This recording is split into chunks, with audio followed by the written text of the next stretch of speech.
Today we're going to take a look at this hive. Now it had a bit of a problem where it lost its queen, it raised a new one, and now it's going again.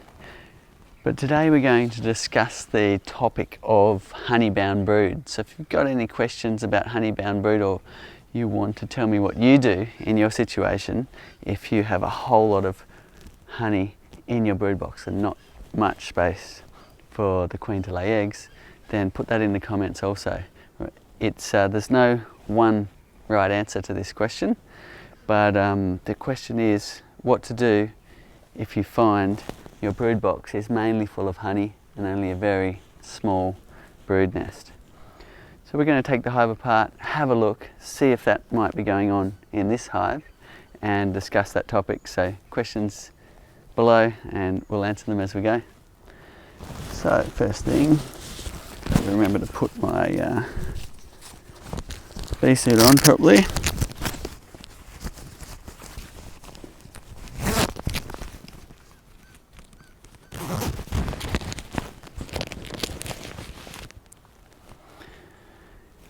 Now we've already given them a little bit of smoke, but we can smoke just between the cork slider and the screen on this hive. And now I can take this lid off. Okay, the inner covers come with it. I'm just going to put this aside.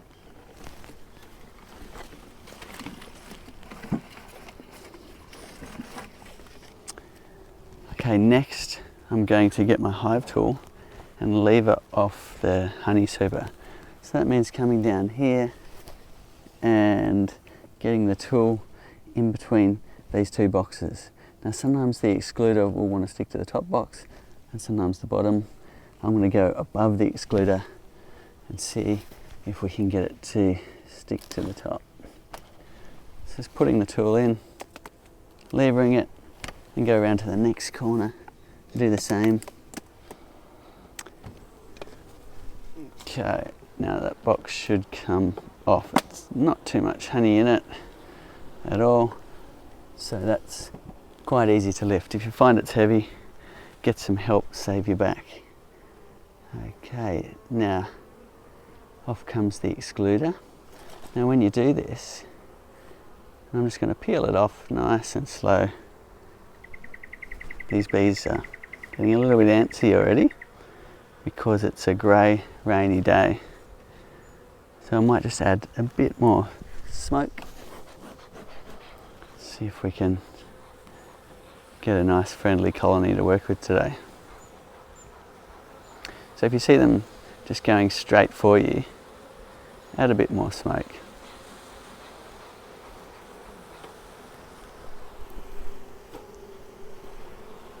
Okay, it does look like we've got a fair bit of honey in here, and we get to see whether we have any brood at all. So peeling the excluder off. The queen could be on the underside, so have a quick look and then rest that up against the entrance of the hive.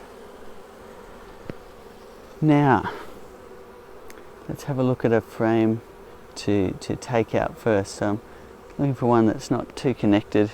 The first frame's a harder one to get out. And now just cutting away some of that brace comb that's adjoining these two frames together, so that as I pull the frame up, it will come up nice and easily. Now I'm levering them apart, just putting the hive tool in between the end bars and just making a bit of space there so it's easy for the frame to come up. Okay, here we go. Holding one end of the frame, holding the other, and nice and gentle on this first one. It's tight spaces between the frames. We don't want to roll any bees. Okay, we're seeing some nice brood there, which is good.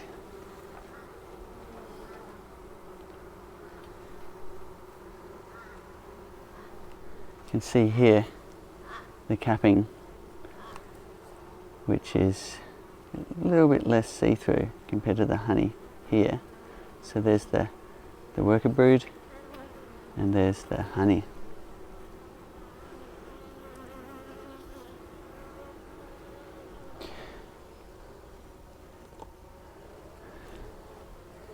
And there's a spot there where the frames, where a bit of burr comb rubbed into the frame and caused some damage.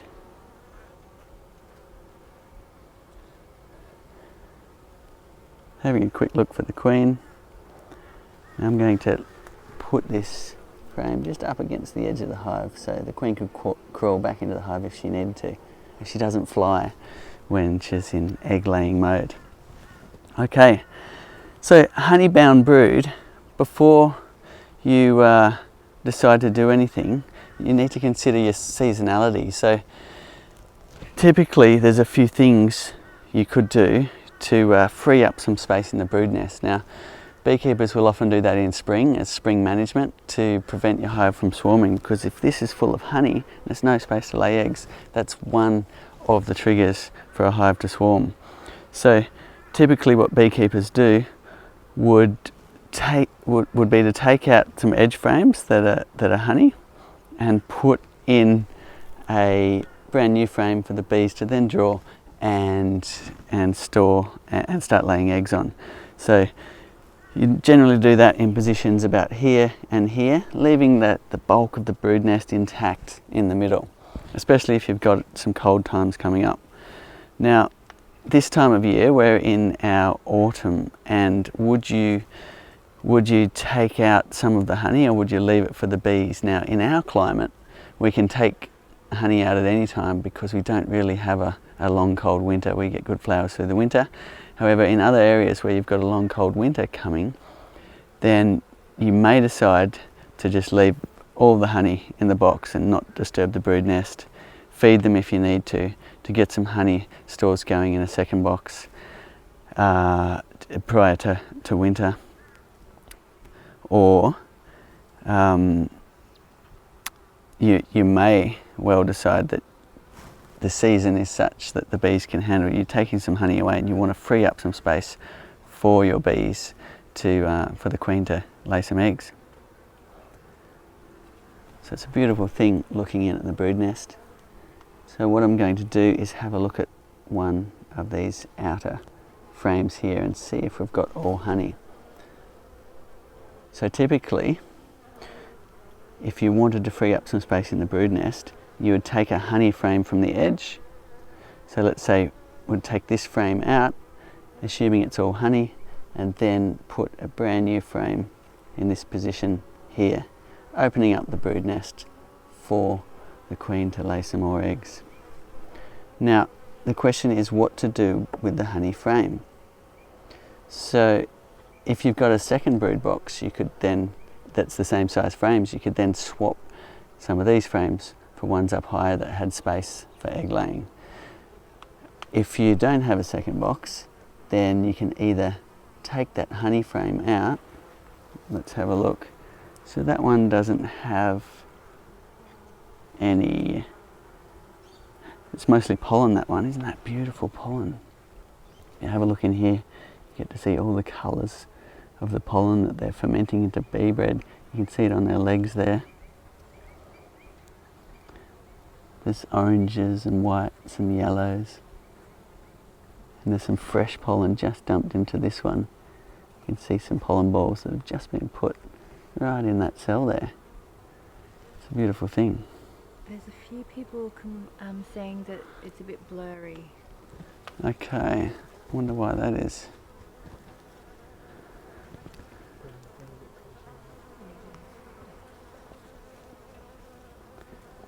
Okay, so we're just going to see if we can get a bit better signal to sharpen up the picture.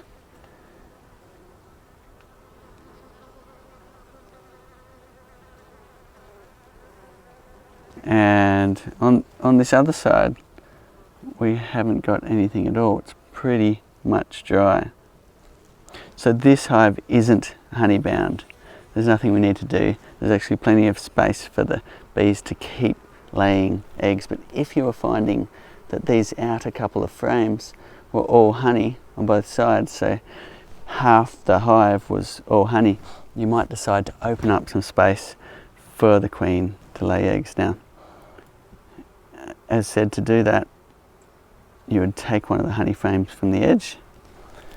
Let's assume we took the edge frame out, and then you'd move these two over and put the new frame in this position here. You could do the same on the other side, and that would just give your bees lots more space to lay the eggs. Options with the honey frame you pulled out, you could either put that in the freezer and save it if you need to feed your bees one day. You could eat it and enjoy it with your family. That's generally what I do.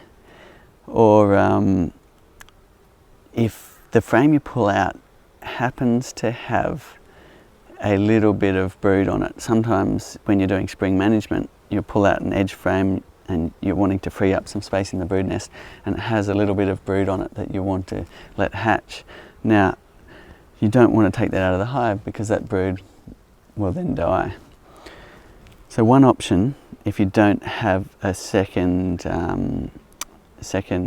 brood box to cycle that into, is taking that frame with a little bit of brood on it and just leaving it underneath the roof of your hive for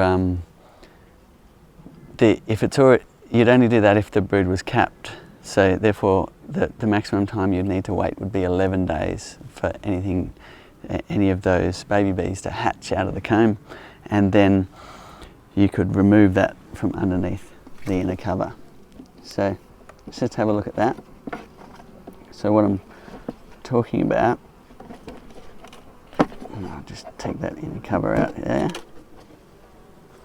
is putting the frame sideways on top of the inner cover here. There's just enough space to do it with this setup, and the frame lies right across there, and what you will need to do is prop it up with something so that there's space underneath the frame.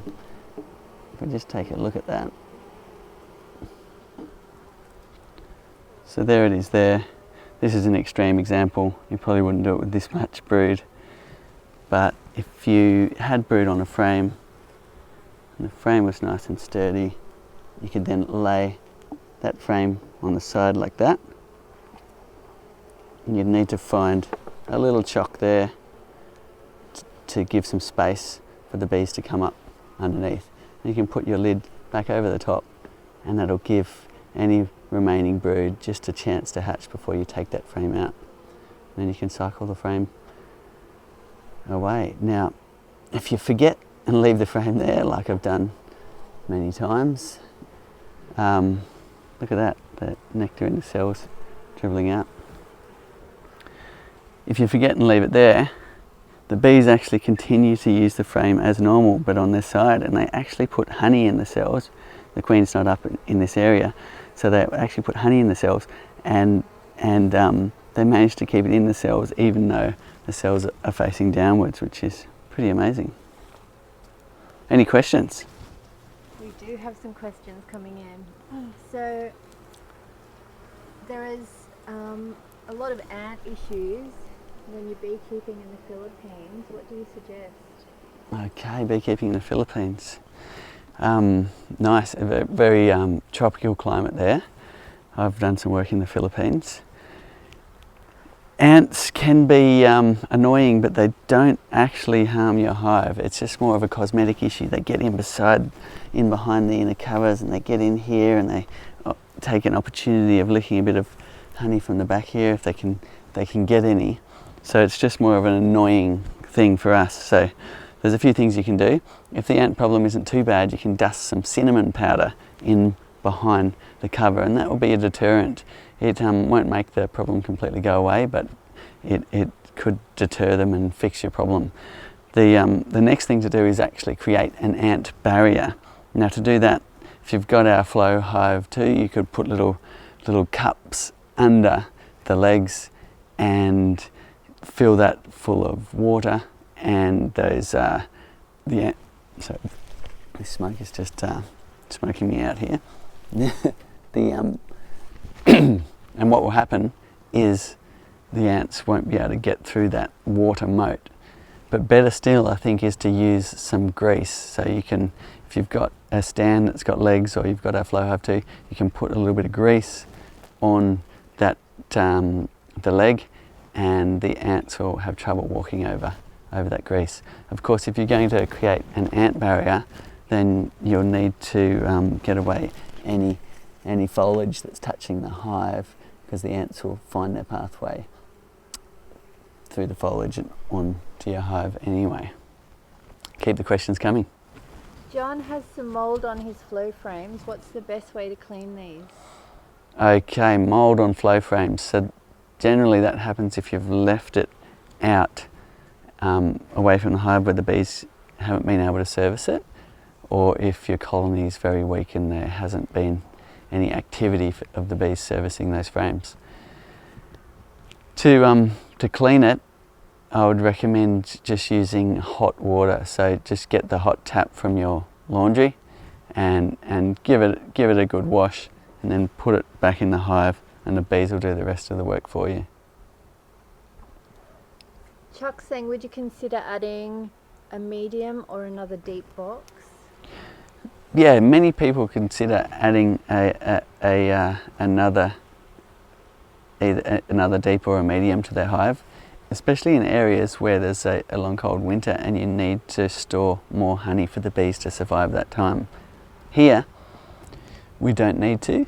We find we get more honey production with a setup with a single brood box and a single super. So it really does depend on your area, and it also depends on the beekeeper.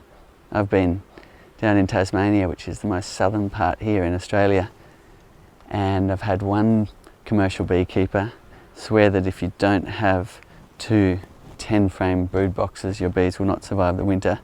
And then I go around the corner and another commercial beekeeper says no, a setup just like this is fine with a single brood box and a single super. So the opinions do vary, and in the end you'll have to make up your own mind about what configuration you want to do. Smaller hives tend to be quicker to want to swarm or split. So if you've got a smaller hive, you will be able to split it sooner, which is another advantage. And it also might be more likely to swarm, which could be seen as a disadvantage if you have to go and catch your swarm. Daryl's asking, are you seeing many drones? Okay, let's have a look. I did see some drone brood on one of the frames, but I'm not seeing a whole lot of drone activity at the moment. I suspect it will pick up a lot in spring. We're just coming into our winter here now.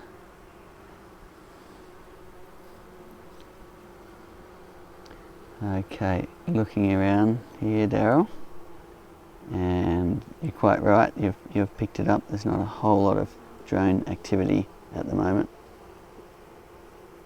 Sometimes you get into a hive and there'll be mostly drones and then you know you've got a problem, because they've lost their queen and the workers are starting to lay drones everywhere, and that's in a quite late stage queenless hive.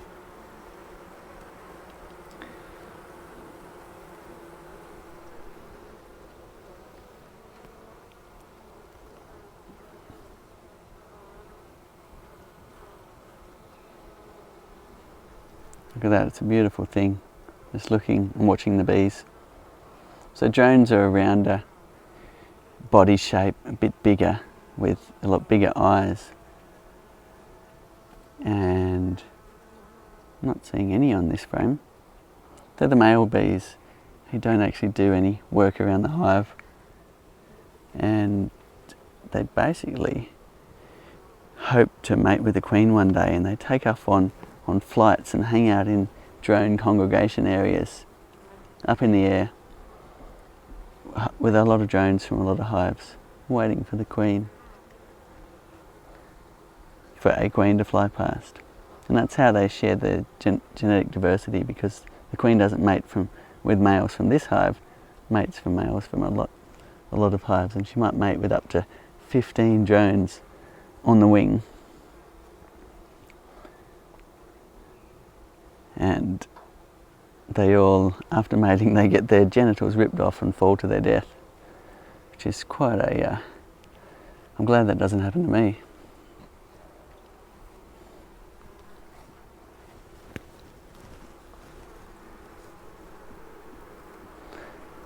Okay.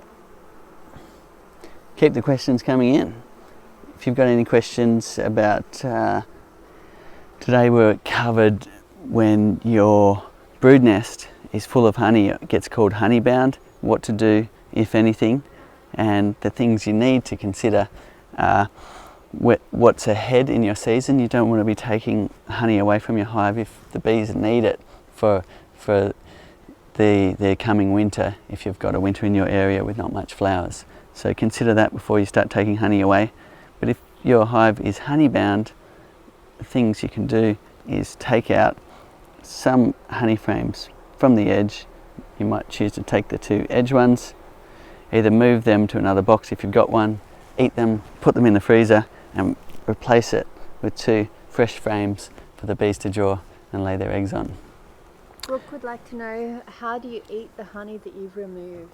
Okay, naturally drawn comb is beautiful honeycomb generally, because there's no wires, there's no plastic foundation or anything in there, and you can simply just serve it up on a plate or take it to a party in the frame. People love it, and they carve it up and you end up talking about honey all night. It's a fantastic thing. Of course you want to shake the bees off first. Ryan would like to know, how often do you tend the bees? So that really does depend. In our area, we don't have the varroa mite. If you've got the varroa mite, there's a lot more treatment you need to do to look after your bees. If you're here in Australia, you can get away for months at a time. You can go away and come back and your bees are still doing fine. But it's a case of making sure you've got a couple of scheduled routine inspections, and also being on hand if you notice the bee numbers dropping or anything amiss, to look in your hive and see what's going on. So commercial beekeepers generally make sure they go do a full brood inspection twice a year. Van would like to know, when the flow frames are full or almost full, do you drain them all or just a few frames? It's up to you. If it's your first time, I'll just start with a couple of frames. Also, if you think that there's a time with no flowers coming up, i.e. you've got a long winter, then you might decide just to take a little bit, enough for your family, and leave the rest for the bees. Or you might decide to take none at all and leave it all for the bees. So the flow frames do give you this beautiful advantage of being able to easily harvest a nice jar of honey. You can either just put the key in a little way and harvest a small jar. You can put it all the way and you'll get a big 2-litre jar like that out of a single frame. So plenty of honey comes out of one frame. There's no need to go and harvest them all at once. But if you've got a big flow, let's say it's springtime and it's on, and you want to store as much honey as you can in your kitchen, then you can go ahead and keep harvesting. And at times like that it gets pretty exciting, because you can harvest all your frames and then 2 weeks later find they're just about full again. And it's a wonderful thing when you get to experience that. I think Jenny might be in Australia. She says she's buying her first hive. Should she wait until next year to add the flow super on top so her bees can focus on the brood so they can feed themselves through the winter? Okay, great, good question. So generally you add a super when the bees are nice and full, they've drawn out all the combs and there's lots of bees in the box like this. That's the time to add the super. And it's ideal if you've got a lot of flowers just about to happen. So if it's just before winter and you're predicting not much flowers, then I would wait for spring. So your bees can just manage their space they've got, and then as the spring comes on, they start to build up. You can put on your flow super and away they go. Van's wondering if the Ventilator Jacket is new. The ventilator jacket isn't new. I've had this for quite a while. We do keep making small improvements. It's definitely my favourite. It's so easy just to take on and off, and you don't get so hot in the Australian summer.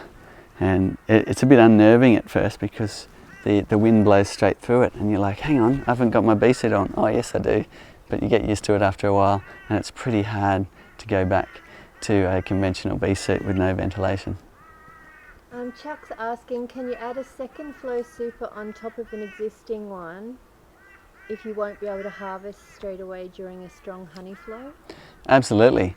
So I do run 2 flow hive supers on a number of hives at my place, and we don't have an example here at the moment, but sometimes we have that here as well. It does work fine, and the advantages of that are, as you say, more honey gets stored on the hive, and that way you can harvest a lot more honey at once if you want to. The main advantage probably is your hive is a bit bigger in size, and that means they're less likely to swarm. They've got a bit more space to store honey. Stephanie's asking, if your brood box is honey bound, can you add your flow super? Absolutely. So if your brood box is honey bound, then they're really craving some more space to store honey. So great idea to add your super. Let them start moving that honey upstairs. You could experiment if you want to by actually getting a fork and scratching some of those honey bound frames, and the bees are a lot quicker to uncap honey remove honey that is uncapped than if it's all sealed and capped and ready to store. They'll leave that to last. So if you want to experiment and give them a little helping hand, you could actually scratch off some of the cappings and they'll get right in there and move that honey and start moving it upstairs. Now, one caveat on that is if you create a big mess, sometimes that's an opportune moment for beetles to take over if the bees are having trouble servicing that area. So just be careful, try it a little bit, see how it goes if you decide to scratch some cappings. Chris is asking, what are the steps to setting up a new hive? He lives in the US Midwest, and what's the best season to start getting the hive ready? So the best season in the US is actually now. We're right in the springtime, and that's when the bees really do boom. So it's a very exciting time to start. If you're unsure about where exactly you are and you want to ask your local beekeepers, then that can be a good idea, and they might say no, it's a little bit late, or yes, it's a perfect time. But generally springtime is perfect. Here you can just about start a hive all year round, and that's because we get a good honey flow through winter. However, in a lot of areas, springtime is the best time to start. Sally would like to know, how do you transport a full frame of honey to a party? Okay, usually I just get a big oven tray or the lid of a tub or something so it doesn't dribble. You just lay it on its side on that and off you go. Put it on the table, get some knives and some little forks is a nice thing to do as well. You can just start chopping it up and people just will come and experience that beautiful honeycomb, and it's a wonderful thing to do.